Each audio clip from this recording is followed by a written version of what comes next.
You are listening to PastThink.com audiobook. Please like and subscribe, thank you. Chapter 119. Bao Yu becomes a provincial graduate and severs worldly ties.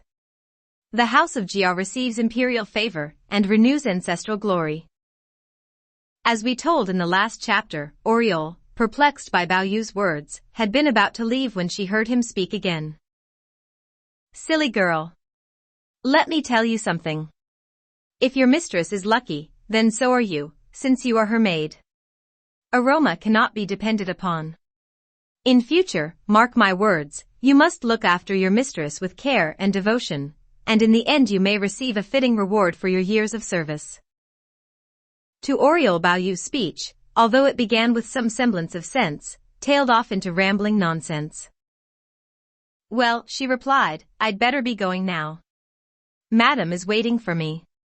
If you want any more sweets, Mr. Bao, just send one of the junior maids to fetch me. Bao Yu nodded and Oriole went on her way. Shortly afterwards, Bao Chai and Aroma returned from the front room. The time drew near for the examination. All the family were full of eager anticipation, hoping that the two boys would write creditable compositions and bring the family honor. All except for Bao Chai. While it was true that Bao Yu had prepared well, she had also on occasions noticed a strange indifference in his behavior. Her first concern was that the two boys, for both of whom this was the first venture of its kind, might get hurt or have some accident in the crush of men and vehicles around the examination halls. She was more particularly worried for Bao Yu, who had not been out at all since his encounter with the monk. His delight in studying seemed to her the result of a somewhat too hasty and not altogether convincing conversion, and she had a premonition that something untoward was going to happen. So on the day before the big event, she dispatched Aroma and a few of the junior maids to go with Candida and her helpers and make sure that the candidates were both properly prepared. She herself inspected their things and put them out in readiness, and then went over with Li Wan to Lady Wang's apartment, where she selected a few of the more trusty family retainers to accompany them the next day, for fear they might be jolted or trampled on in the crowds. The big day finally arrived, and Bao Yu and Jia Lan changed into smart, but unostentatious clothes. They came over in high spirits to bid farewell to Lady Wang, who gave them a few parting words of advice. This is the first examination for both of you, and although you are such big boys now, it will still be the first time either of you has been away from me for a whole day. You may have gone out in the past, but you were always surrounded by your maids and nurses. You have never spent the night away on your own like this. Today, when you both go into the examination, you are bound to feel rather lonely with none of the family by you. You must take special care. Finish your papers and come out as early as possible, and then be sure to find one of the family servants and come home as soon as you can. We shall be worrying about you. As she spoke, Lady Wang herself was greatly moved by the occasion. Jia Lan made all the appropriate responses, but Bao Yu remained silent until his mother had quite finished speaking. Then he walked up to her, knelt at her feet, and with tears streaming down his cheeks kowtowed to her 3 times and said, I could never repay you adequately for all you have done for me, mother. But if I can do this one thing successfully, if I can do my very best and pass this examination, then perhaps I can bring you a little pleasure. Then my worldly duty will be accomplished, and I will at least have made some small return for all the trouble I have caused you. Lady Wang was still more deeply moved by this. It is a very fine thing, what you are setting out to do. It is only a shame that your grandmother couldn't be here to witness it. She wept as she spoke and put her arms around him to draw him to her. Bao Yu remained kneeling, however, and would not rise. Even though grandmother is not here, he said, I am sure she knows about it and is happy. So really it is just as if she were present. What separates us is only matter. We are together in spirit. Li Wan feared that this scene might provoke Bao Yu to one of his fits. Besides, she sensed something inauspicious. She hurried forward. Mother, today we should be filled with joy. You mustn't upset yourself like this. Think how sensible and dutiful and hard-working Bao Yu has been of late. All he needs to do now is to sit the examinations with Lan, write his papers properly, and come home early. Then he can show copies of what he has written to some scholars connected with the family, and will just wait for the good news. She told one of the maids to help Bao Yu to his feet. Bao Yu turned and bowed to her. Sister-in-law, you are not to worry. Lan and I are sure to pass. What is more, Lan has a brilliant future ahead of him, while you yourself will one day become a lady of noble rank and dress in the finest robes. Li Wan smiled. If all this were ever to come true, it would at least be some compensation. She stopped short, fearing to cause Lady Wang further distress. Bao Yu felt no such inhibition. If Lan does well and upholds our family tradition, my late brother may not have lived to witness it, but you will at least see his dearest wishes fulfilled. It was getting late, and since Li Wan did not wish to prolong this exchange any further, she contented herself with a brief nod. Bao Chai had already perceived the strangeness of the conversation. Not only were Bao Yu's remarks ominous in themselves, but every word uttered by Lady Wang and Li Wan seemed laden with an auspicious meaning as well. Not daring to express this presentiment of hers openly, Bao Chai held back her tears and remained silent. Bao Yu came up to her and made her a deep bow. It seemed to them all such an eccentric way to behave, and no one could imagine what it was supposed to mean, nor did anyone dare to laugh. The general amazement increased when Bao Chai burst into floods of tears, and Bao Yu bade her farewell. "Cuz, I'm going now. Stay here with mother and wait for the good news." "It is time for you to go," replied Bao Chai. "There is no need to embark on another of your long speeches." "Strange that you should be urging me on my way," said Bao Yu.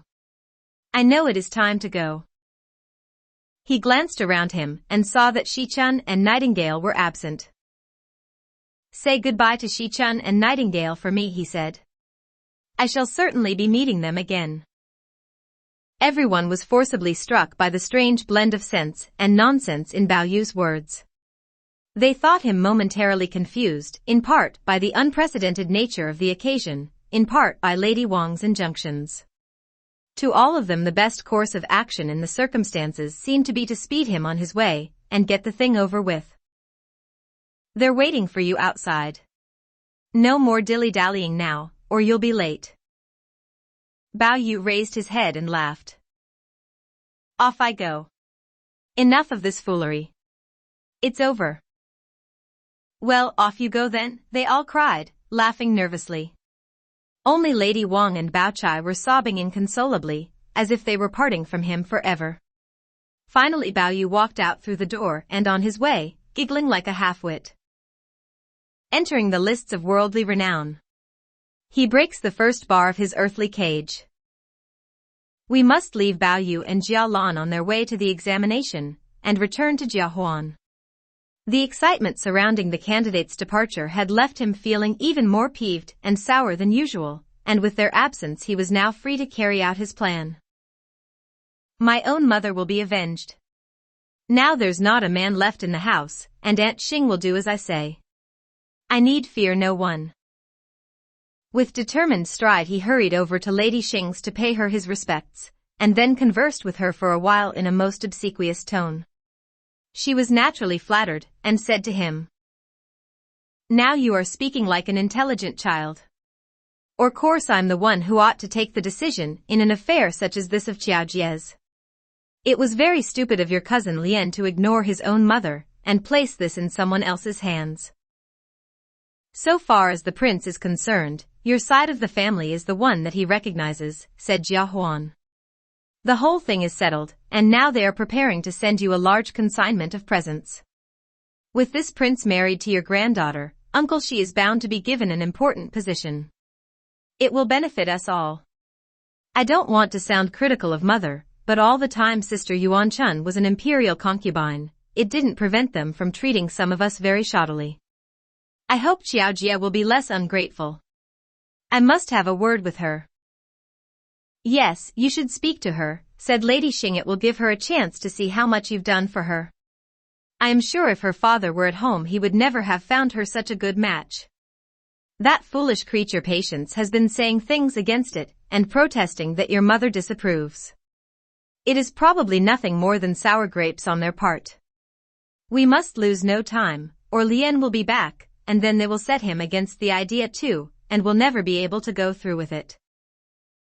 So far as the prince is concerned, the matter is already settled, said Jia Huan. They are only waiting for you to send over the horoscope. Then, according to their princely customs, she will be fetched 3 days later for the wedding. There is however one condition that you may object to. They say that in view of the circumstances, because it is not quite proper to marry the granddaughter of a disgraced official, they will have to take her away quietly without any ceremony. Later, when Uncle Shi has been pardoned and reinstated in office, they can celebrate the union with all the usual festivities. Of course I agree, said Lady Xing. What they suggest is only correct. In that case all you have to do now is give them the 8 characters for Qiaojia's horoscope. Silly boy. What can we womenfolk do? You'd better ask Yun to write them out for you. Jia Huan was delighted by Lady Xing's response and agreed at once to this proposal, which suited him perfectly. He hurried over to have a word with Jia Yun, and asked Wang Ren to go to the prince's palace to sign the contract and receive the money. The conversation between Jia Huan and Lady Xing had been overheard by one of Lady Xing's maids who owed her appointment to Patience, and who therefore, as soon as an opportunity presented itself, went straight to see Patience and told her the gist of what was happening. Patience had known all along that no good would come of this marriage plan, and had already told Qiaojia all that she knew about it. When she first learnt that she was to be married, Qiaojia had cried all night long. She demanded that they wait for her father's return before making a decision, and insisted that there was no need to obey Lady Xing. Now, when this latest news arrived, she began howling and wanted to go and complain to Lady Xing herself. Patience hastened to prevent her. You must calm down, miss.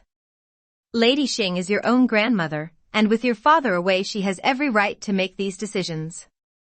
Besides, your own uncle is acting as go-between. They're all in this together, and you're on your own. You'll never make them change their minds. And I am only a maid, I can say nothing. We must try to think of a plan ourselves, and not do anything rash. You'd better be quick, advised Lady Xing's maid, or it will be too late. The bridal chair will be here any day now, and then Miss Qiaojia will be taken away. With these gloomy words she returned to Lady Xing's apartment. Patience turned round to see Qiaojia huddled up and weeping disconsolately to herself. She reached out a hand to comfort her. It's no use crying, miss. There's nothing your father can do for you now. From what they've been saying, it seems as if.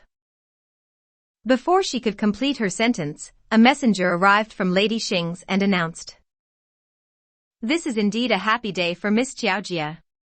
Will Patience please prepare whatever Miss Qiaojia will need to take with her? Her trousseau can wait until Mr. Lien's return. Patience was going through the motions of obeying these instructions when Lady Wang arrived. Qiaojia hugged her tightly and wept into her bosom. Lady Wang was in tears herself. Try not to worry, child.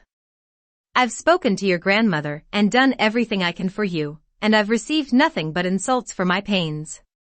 I can't make her change her mind. We can only go along with it, and try to delay things as much as possible. Meanwhile we must send someone straight to your father to tell him what is going on. But haven't you heard, ma'am, said Patience. Early this morning Master Huan was over at her ladyship's. According to this prince's custom the bride will be fetched in 3 days. Her ladyship has already asked Mr. Yun to prepare the horoscope. By the time Mr. Lien returns it will all be over. When she heard that Huan was involved, Lady Wang was speechless with rage. Eventually she stammered out, "Bring him to me. Bring him to me at once." A servant went in obedience to her command, but returned to report that Master Huan had gone out early that morning with Mr. Jia Cheng and Mr. Wang Ren. "Where's young Yun?" asked Lady Wang. "We don't know," was the reply. The people gathered in Qiaojia's room stood staring impotently around them. Lady Wang lacked the nerve to go and challenge Lady Xing directly.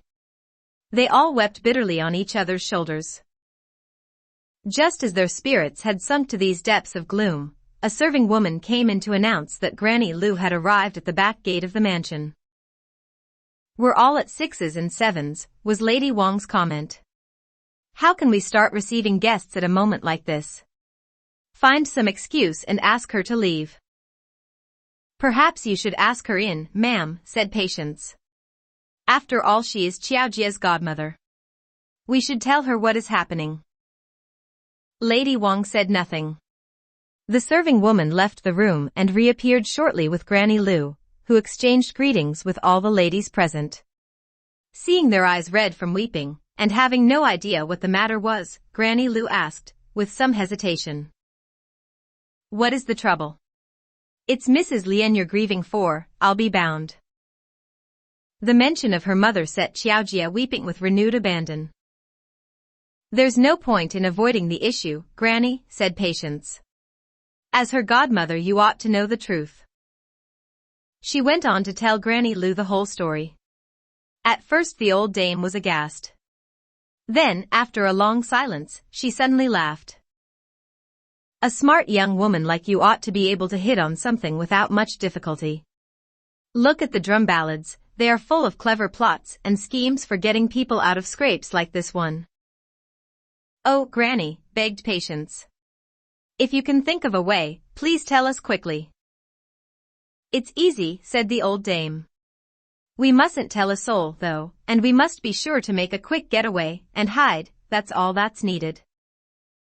"You can't be serious," protested Patience. "Where could someone from a family like ours possibly hide?" "Well," said Granny Lu, "if you're willing, and that's the only if, then you can both come to our village. I can keep Miss Qiaojia hidden, and at the same time I'll tell my son-in-law to send a man with a letter, which Miss Qiaojia must write with her own hand, straight to Mr. Lian. Once he arrives on the scene, everything can be mended well enough." "And if Lady Xing finds out meanwhile?" asked Patience. "Do they know that I'm here?" asked Granny Lu. "Lady Xing is living at the front, and as she treats people so harshly no one ever tells her what's going on.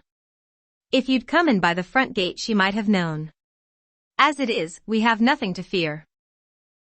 "Well then," said Granny Lu, "let us agree on a time, and then I'll tell my son-in-law to send a cart for you both."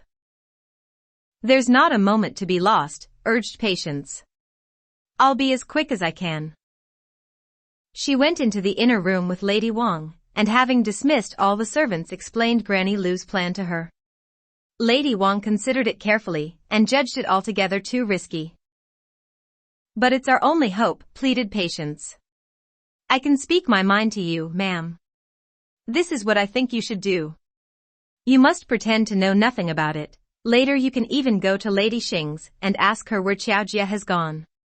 We'll send a message to Mr. Lian, and surely he won't be long coming." Lady Wang was silent, and heaved a deep sigh. Qiaojia had heard them talking and added her entreaties to those of Patience. "Oh auntie, please. Save me.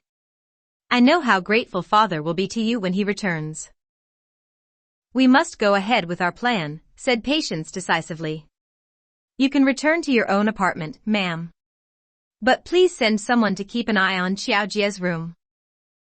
"Very well then, but be secret about it," urged Lady Wang.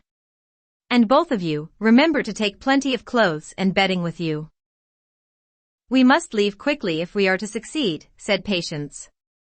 "If they come back with the contract signed, we'll be done for." This seemed to bring Lady Wang to her senses. "Yes. Of course. You must hurry. You can depend on me." Lady Wang returned to her own apartment, and then went to engage Lady Xing in conversation, and thus hold her at bay. Patience dispatched a servant to prepare their things, with instructions not to seem too furtive about it. "If anyone comes in and sees what you are doing, just say that you are acting on Lady Xing's instructions, and that you're ordering a carriage for Granny Lu to go home in." Meanwhile the men on the back gate were bribed and told to hire a carriage. Patience dressed Qiaojia to look like Granny Lu's granddaughter Qing'er, and hurried out with her. She pretended to be seeing the Liu family off, and then at the last minute jumped into the carriage herself. Although the back gate had recently been kept open, there were only 1 or 2 men on regular duty. As for the various other domestic servants, the mansion was so large and understaffed, indeed almost deserted, that their departure was sure to go virtually unnoticed. Besides, Lady Xing had a reputation for meanness with the servants, and they disapproved of what they knew she was planning to do to Qiaojie. They were therefore very much on Patience's side, and only too willing to connive at Qiaojie's escape. Lady Xing was thus successfully engaged in conversation with Lady Wang, and remained completely unaware of the escape. Lady Wang was still most apprehensive. After talking to Lady Xing, she made her way to Baochai's, trying to attract as little attention as possible, and sat there, her mind filled with doubts as to the safety of the enterprise. Seeing how distracted she was, Baochai asked her what was on her mind, and Lady Wang explained everything to her in confidence. "How very dangerous," exclaimed Baochai. "We must find Yin quickly and order him to halt matters at his end at once." "But I can't even find Huan," complained Lady Wang. "You must carry on as if you know nothing at all," advised Baochai. "I shall find someone to inform at Xing." Lady Wang nodded and left Baochai to proceed with her plan. Our story now turns to the Mongol prince himself. This gentleman was in fact doing no more than looking for a couple of presentable young concubines to add to his harem, and on the strength of a professional broker's recommendation had sent 2 of his women to examine Qiaojie. When they returned, and when their master questioned them about the young lady's provenance, they did not dare conceal the truth. The prince was deeply shocked to learn that she was from such an old and noble family. "But this is monstrous. Such a thing is strictly forbidden. I have come close to committing a grave crime. Besides, I have already been received an audience by His Majesty, and will shortly be choosing a suitable day to start on my return journey. If anyone should come to pursue this matter further, send him packing." This was precisely the day on which Jia Yun and Wang Ren were delivering Qiaojie's horoscope to the palace. When they arrived, they met with a brusque reception. "His Highness has instructed that any person daring to misrepresent a member of the Jia family as a common citizen is to be arrested and dealt with according to due process of law." What an outrageous way to behave in these peaceful times.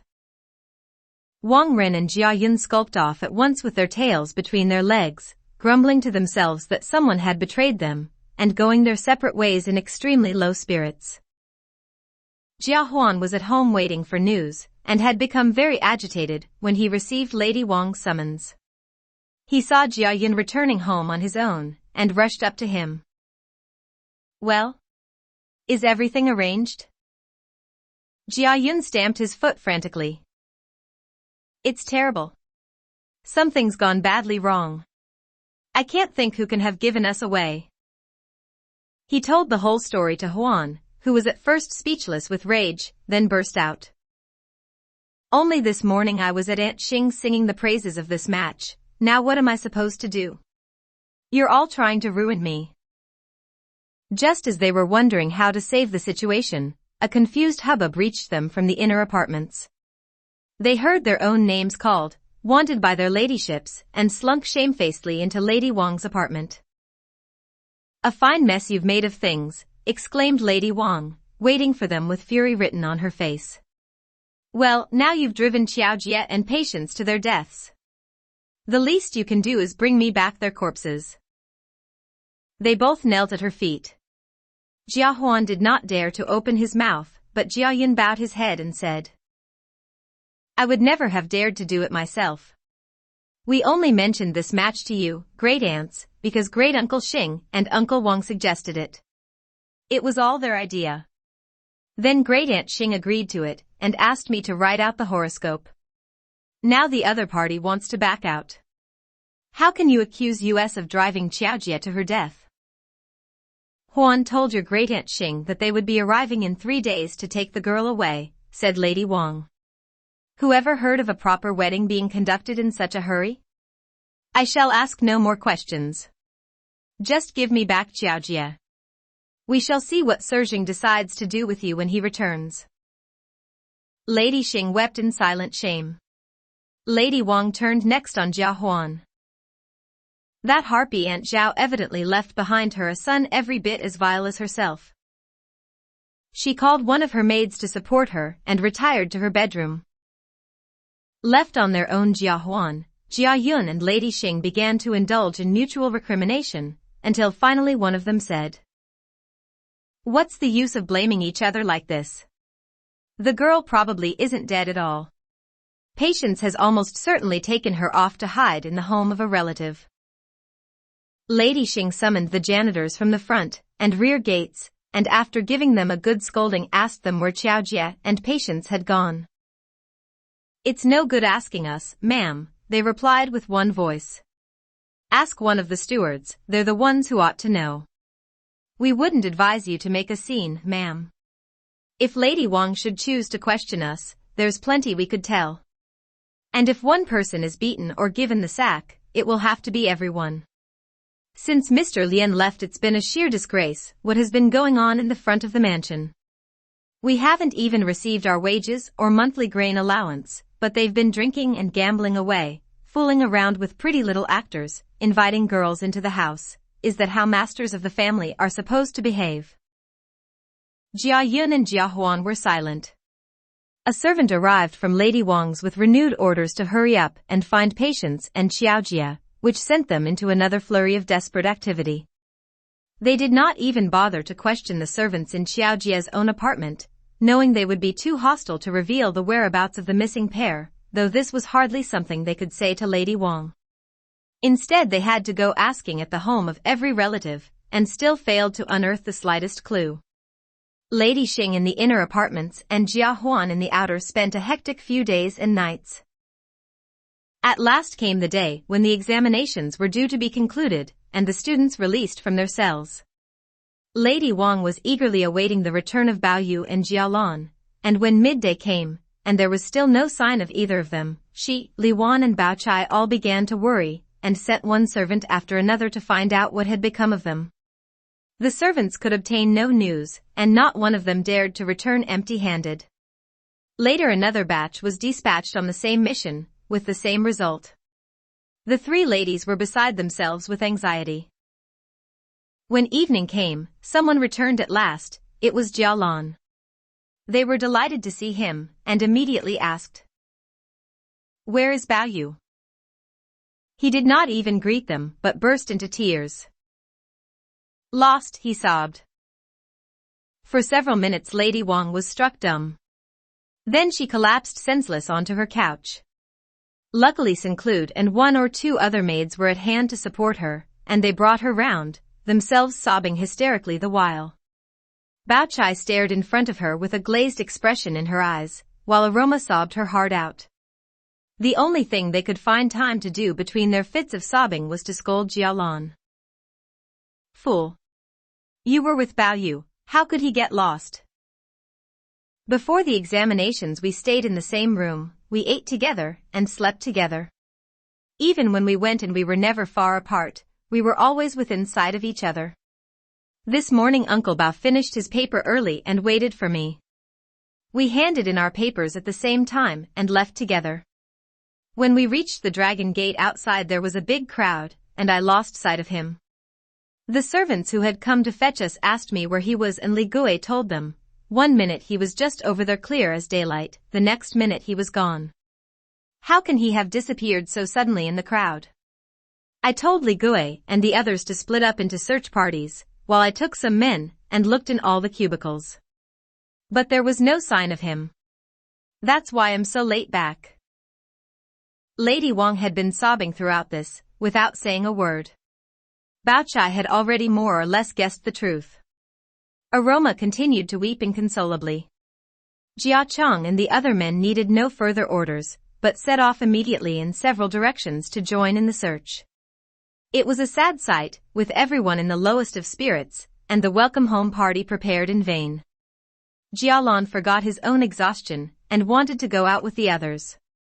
But Lady Wang kept him back. "My child. Your uncle is lost, if we lost you as well, it would be more than we could bear. You have a rest now, there's a good boy. He was reluctant to stay behind, but acquiesced when Yushir added her entreaties to Lady Wang's.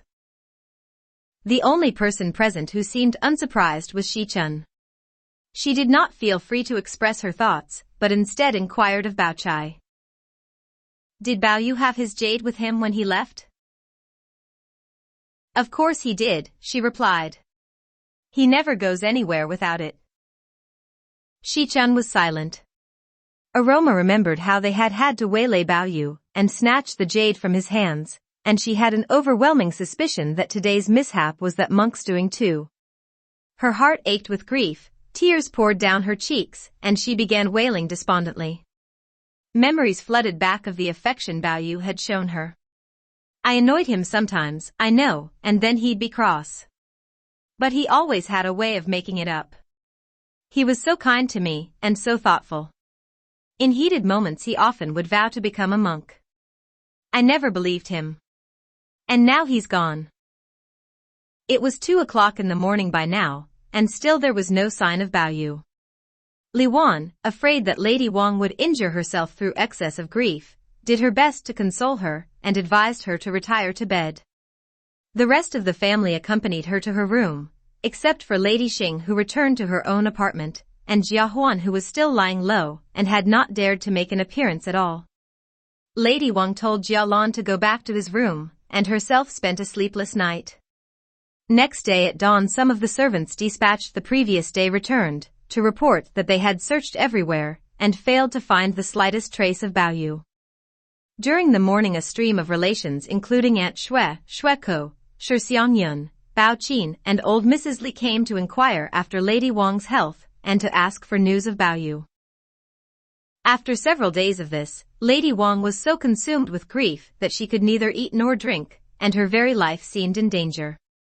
Then suddenly a servant announced a messenger from the commandant of the Haimen coastal region, who brought news that Tan Chun was due to arrive in the capital the following day. Although this could not totally dispel her grief at Bao Yu's disappearance, Lady Wang felt some slight comfort at the thought of seeing Tan Chun again. The next day, Tan Chun arrived at Ronghua House, and they all went out to the front to greet her, finding her lovelier than ever and most prettily dressed.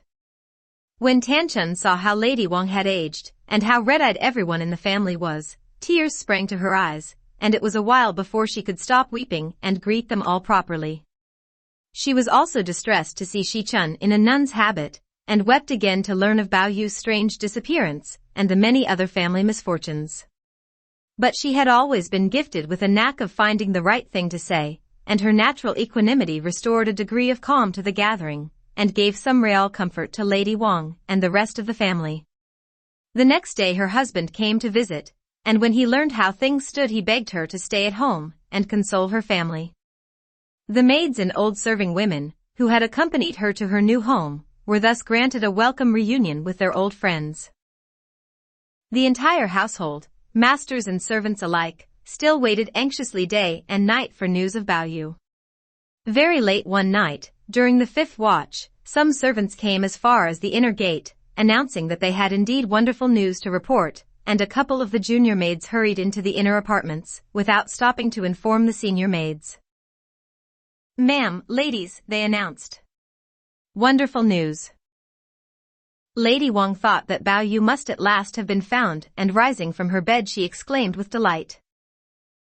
"Where did they find him? Send him in at once to see me." "He has been placed 7th on the roll of successful candidates," the maid cried. "But has he been found?"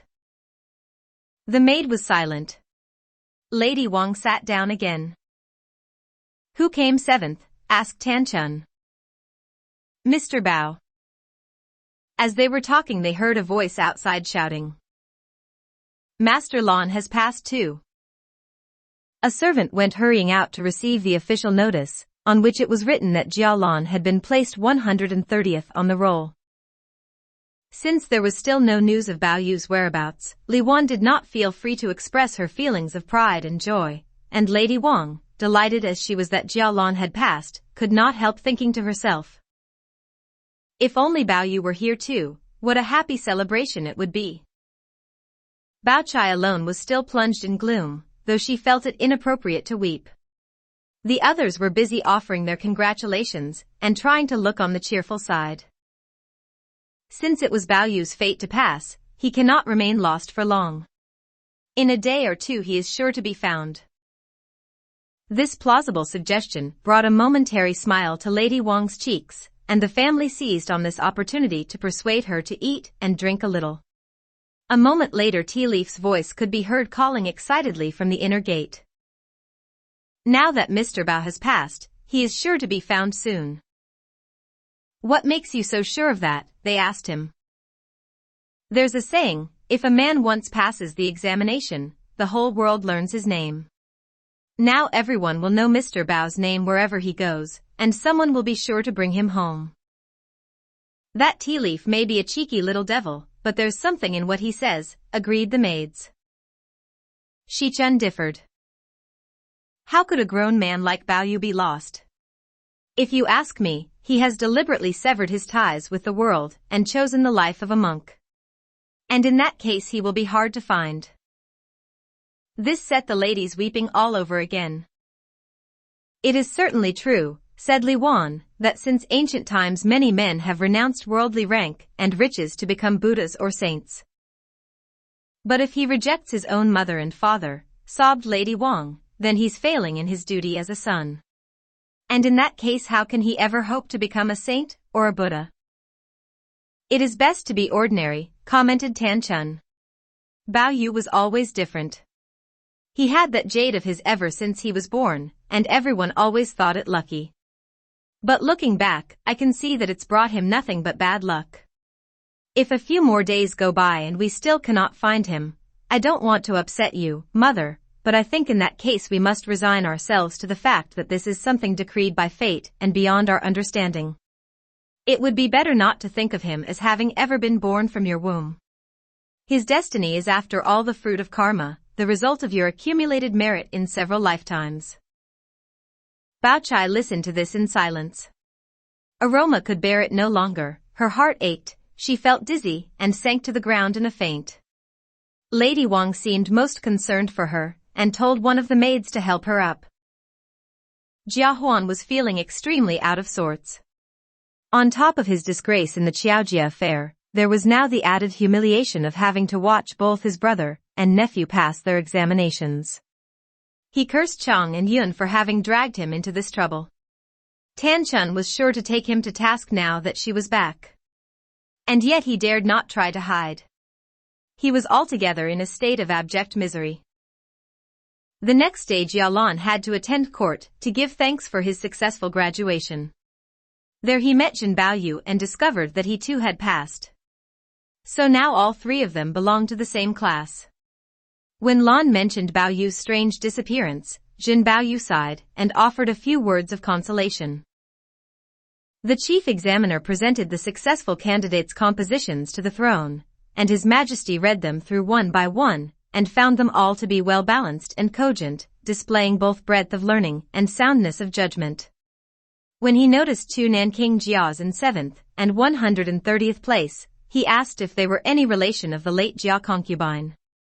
One of his ministers went to summon Jia Baoyu and Jia Lan for questioning on this matter. Jia Lan, on arrival, explained the circumstances of his uncle's disappearance, and gave a full account of the 3 preceding generations of the family, all of which was transmitted to the throne by the minister.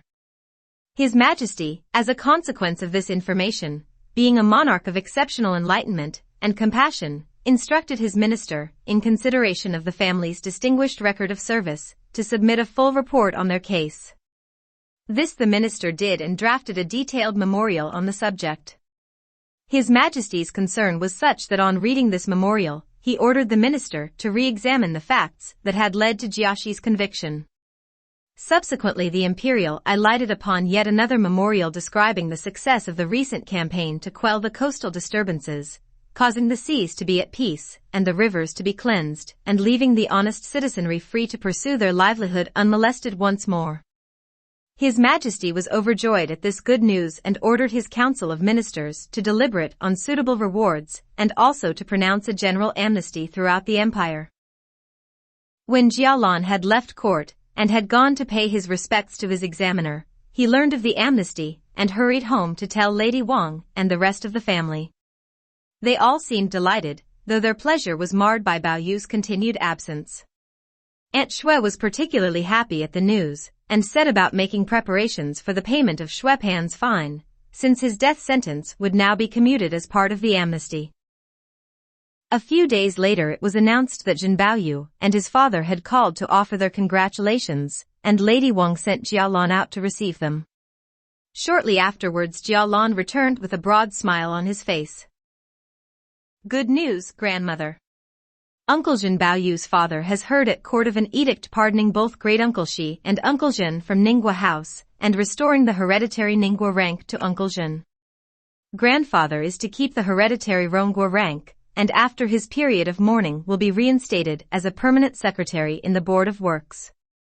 All the family's confiscated property is to be restored. His Majesty has read Uncle Bao's composition, and was extremely struck by it. When he discovered that the candidate concerned was her late Grace's younger brother, and when the Prince of Beijing added a few words of commendation, His Majesty expressed a desire to summon him to court for an audience. The ministers then told him that Uncle Bao had disappeared after the examination. It was I who informed them of this in the first place, and that he was at present being looked for everywhere, without success, whereupon His Majesty issued another edict, ordering all the garrisons in the capital to make a thorough search for him. You can set your mind at rest now, grandmother. With His Majesty taking a personal interest in the matter, Uncle Bao is sure to be found." Lady Wang and the rest of the family were delighted and congratulated each other on this new turn of events. Meanwhile Jia Huan and his accomplices were still on tenterhooks, searching everywhere for Qiao Jia, who having left the city with patients and Granny Lu had meanwhile arrived in the village and been installed in Granny Lu's best room, specially cleaned out for the occasion. Although their daily diet was simple village fare, it was wholesome and clean, and with little Qing'er to keep them company they had relatively few cares. There were a few quite well-off families in the village, who when they heard that there was a Miss Jia staying at Granny Lu's insisted on coming to have a look for themselves. They all waxed eloquent on the subject of her fairy-like appearance, and sent presents of fruit, fresh produce and game. In fact, Qiao Jia's presence caused a considerable stir. The richest family were the Zhous, whose wealth was composed partly of money, and partly of extensive holdings of land. They had one son in the family, a cultivated, fine-looking lad of 14, who had studied with a family tutor, and had recently passed the preliminary licentiate exam. When his mother set eyes on Qiao Jia she was lost in admiration. What a pity, she thought to herself, with a deep inner sigh of regret. A boy from a country family like ours would never be thought fit for such a well-bred young lady. She stood there for some time deep in thought, and Granny Lu soon guessed what was on her mind. "I know what you're thinking," she said. "Why don't I propose the match for you?" Mrs. Zhou laughed. "Don't go making fun of me. A great family like theirs, stoop to the likes of us." "Well, it'd do no harm to suggest it," replied Granny Lu. "And we shall see." The two of them left it at that, and went their separate ways. Granny Lu was concerned to know the latest developments at Rongguo House, and sent Banner into town to find out. He reached Two Duke Street to find a throng of carriages outside the two mansions, and stationed himself close by to glean what news he could. This is what he overheard. Both families have had their ranks restored and all their confiscated property returned. Things are looking up for them again. But young Baoyu has disappeared without trace after passing his exams. Banner was delighted to hear of the family's restoration to favor, and was just setting off home to carry the good news back to his grandmother when he saw several horses pull up outside the gates. The riders dismounted and the gatemen saluted with one knee on the ground. "Welcome home, sir. And congratulations. How is Sir Shi's health?" "Better," replied the young man who had first dismounted. "And he has received His Majesty's gracious permission to return home." After a short pause he asked, "What are those men doing over there?" "His Majesty sent an official here with a decree." They require a member of the family to receive back all the confiscated property. The young master strode in cheerfully, and Banner, concluding that it must be Jiao Lian, did not wait for any further news, but hastened home to inform Granny Lu. A smile spread across the old lady's face when she heard, and she went at once to tell Xiaojie and congratulate her on the good news. "We owe everything to you, Granny," said Patience with a grateful smile. "Without your help Miss Xiaojie would never have lived to see this happy day." Xiaojie herself was even more excited. Presently the messenger, who had been sent with a letter to Jiao Lian, returned. "Mr. Lian says he is extremely grateful. He asks me to escort Miss Xiaojie home at once, and to give you this handsome reward." Granny Lu was highly satisfied that all had turned out for the best, and she sent someone to fetch 2 carts. When she asked Xiaojie and Patience to make use of them for their return journey, they seemed reluctant to leave. They had grown accustomed to Granny Lu's home, and little Qing'er was in tears because her new friends were being taken from her. Granny Lu, seeing how attached they had become to one another, told Qing'er that she could travel with them in the carts into town. And so they hurried back to Ronghua House. It will be remembered how Jiao Lian, on hearing of his father's grave illness, had hurried to his place of exile. When father and son met there was a tearful scene, which we need not describe in detail. Jiaxi gradually recovered his health, and when Jiao Lian received a letter with the latest, and none too cheerful, news from home, he asked his father for permission to return. On his way he heard of the amnesty, and 2 days later arrived home on the very day that the edict was delivered to Ronghua House, at the very moment in fact when Lady Xing was wondering who could receive the edict on behalf of the family. Jiao Lan was now theoretically entitled to perform this function, but he was rather too young. Then Jiao Lian's arrival was announced. He exchanged greetings with them all, and the reunion was an occasion for expressions of both sorrow and joy. There was no time for much talk, however, and Jiao Lian hurried to the main hall to make his kowtow to the imperial emissary, who inquired after Jiaxi's health and said, "Tomorrow you must proceed to the imperial treasury to receive your compensation. The Ningguo residence will be restored to your family." The men rose to their feet, and the emissary took his leave. Jiao Lian saw him off to the front gate, where he noticed a couple of country carts pulled up. The gatemen were refusing to allow the carts to stop there, and a noisy argument was taking place. Jiao Lian realized at once that these must be the carts bringing his daughter home, and began shouting angrily at the gatemen. "You pack of misbegotten curs! While I was away you turned on your own masters and drove my daughter from home. Now you want to prevent her from returning. Are you trying to take vengeance on me?" The servants had been dreading Jiao Lian's return, since he would be sure to find out sooner or later what had occurred in his absence, and would certainly punish them for their part in it. It still came as something of a shock to them to hear him speaking like this so soon, as if he had already discovered everything. How this could be they did not understand. They rose to their feet and protested. "While you were away, sir, some of us were sick, some were away on leave. It was all the doing of Master Huan, Mr. Chang and Mr. Yun, sir, it had nothing to do with us." "Stupid incompetence," cried Jiao Lian. "I'll deal with you when I'm finished. Hurry up and let those carts in." When Jiao Lian went in he said nothing to Lady Xing. He went to Lady Wang's apartment, knelt before her and kowtowed. "It is thanks to your foresight, Aunt Wang, that my daughter has returned safely. I shall say nothing of Cousin Huan's conduct in this matter. I hardly need to. But so far as that creature Yun is concerned, the last time he was left in charge there was trouble, and now, in the few months that I've been away, he has allowed the rot to set in. In my opinion he should be sent packing, and never given a job of any kind here again." "What about your own brother-in-law, Wang Ren?" exclaimed Lady Wang. "What induced him to behave in such a despicable manner?" "Don't waste your breath on him," replied Jiao Lian. "I shall deal with him later." Sinclude came in to announce the arrival of Xiaojie.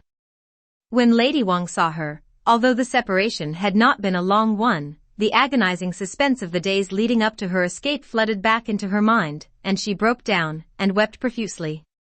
Cao Jie cried a great deal herself. Jiao Lian came over to thank Granny Lu. Lady Wang bade her be seated, and together they discussed the whole adventure. When Jiao Lian saw Patience again, he was overcome with gratitude for what she had done, and although he could hardly express his true feelings at such a family gathering, he could not help shedding a few tears. From this day on he held Patience in greater and greater esteem, and resolved to promote her to the position of proper wife as soon as his father returned. But we anticipate. Lady Xing had been sure there would be trouble as soon as Jiao Lian learned of Cao Jie's disappearance. When she heard that he was at Lady Wang's, she became most anxious, and sent a maid to eavesdrop, who returned to inform her that Cao Jie and Granny Lu were both there talking, having just arrived back together. It suddenly dawned on Lady Xing what had happened.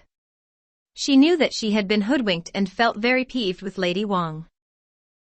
Stirring up trouble between me and my son. I wonder who it was that told Patience our secret in the first place. At that moment she saw Cao Jie and Granny Lu come in, accompanied by Patience. Lady Wang followed them and spoke to her, laying the blame for everything on Jia Yun and Wang Ren. You were taken in by what they said, sister-in-law. You only meant the best. How could you have known the tricks and schemes they were up to? Lady Xing felt truly ashamed of herself. She saw that Lady Wang had acted rightly and respected her for it. From now on relations between the two sisters-in-law became less strained. Patience spoke to Lady Wang, and then took Cao Jie to say hello to Bao Chai. The two of them exchanged commiserations. With the emperor's favor now restored, said Cao Jie, our family is sure to prosper once more. And surely Uncle Bao will come back. As they were talking, Ripple came running into the room in a great lather, crying, Help! Aroma's been taken poorly. But for the outcome, you must read the next chapter.